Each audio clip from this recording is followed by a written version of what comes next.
Hey, get ready because much colder weather is moving into New Mexico. Part of the state is even getting a blast of winter-like weather. Oh yeah, and as we transition into the fall and then eventually winter, it is now time to start thinking about not just keeping our homes warm, but also our plants and gardens outside. Failing to do so can cost you big time. Our Samantha McDonald is out near the East Mountains to give us some tips. Good morning, Sam.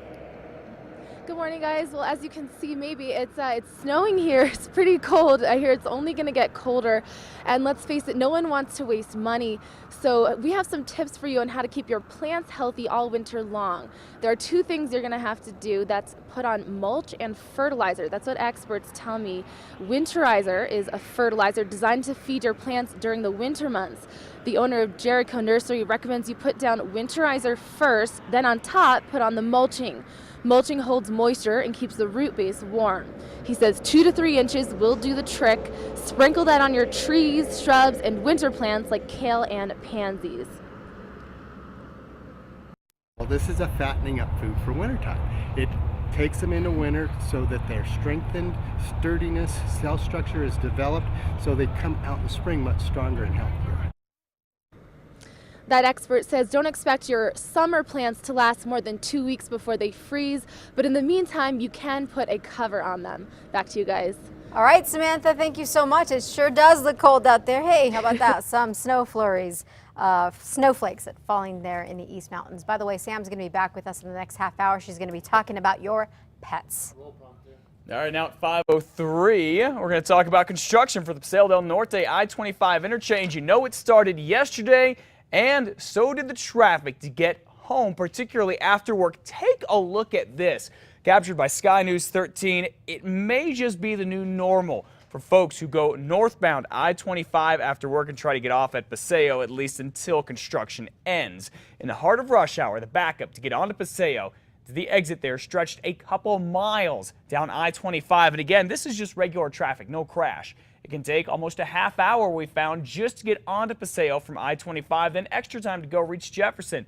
And all the chaos, well, it has some drivers getting smart and taking other routes. I'm taking Osuna to Jefferson to Paseo rather than coming 25 to Paseo.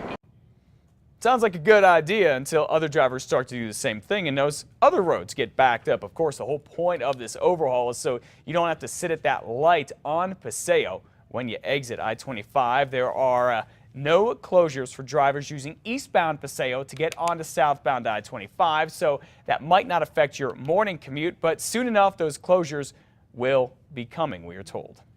An unlicensed 18-year-old leads deputies on a high-speed chase spanning 2 counties, and it is all caught on dash cam video. Check it out. It started in Santa Fe County when a deputy tried to pull over the teen for speeding, later identified as Anthony Griego. But officials say Griego bolted on the highway and the deputy gave chase. Now you can see on this dash cam video, Griego eventually drives the wrong way, heading north in the southbound lanes. It happened Monday around 3 o'clock in the morning.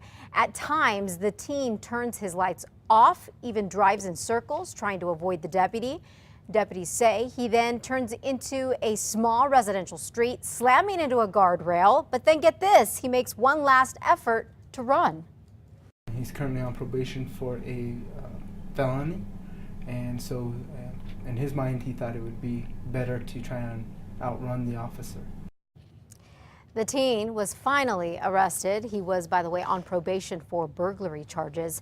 He's now facing a slew of other charges. One volunteer fire department in Eddy County is already closed in protest, and today almost a dozen more could shut their doors as well. Malaga's assistant fire chief Roy Burkham here closed the department earlier this week, saying Eddy County's leaders have not listened to concerns about the competency of the county's emergency manager, who oversees all the volunteer fire departments there. Other departments are covering calls in Malaga, but still, Mr. Burkham says it was one of the toughest decisions he has ever had to make. No one in the county suffer any adverse reactions from our choice in this matter.